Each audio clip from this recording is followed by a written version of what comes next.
బీసీలు కూడా ఆర్థికంగా పైకి తీసుకురావాలన్న ఉద్దేశంతో గీత కార్మికులకి మద్యం షాపుల్లో 10% రిజర్వ్ చేశాం. ఇది కాకుండా అర్చకుల జీతాలు 10,000 నుంచి 15,000 చేశాం. నాయి బ్రాహ్మణ్ జీతాలు 15,000 నుంచి 25,000 రూపాయలు చేశాం. చేనేతలకు జీఎస్టీ ఎత్తివేశాం. 200 రూపాయలు హ్యాండ్లూమ్ కి, అదే మరిగా పవర్ లూమ్స్ కి 500 రూపాయలు పవర్ సబ్సిడీ కూడా ఇచ్చాం.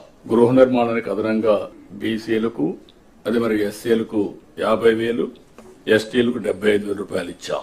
ఇమాములకు 10,000, మౌజములకి 5,000 గౌరవ వేతనం కూడా ఇచ్చేసాం, పెంచాం, అవి కూడా ఇస్తున్నాం. వెల్ఫేర్ ఎక్కడా నెగ్లెక్ట్ చేయడం లేదు.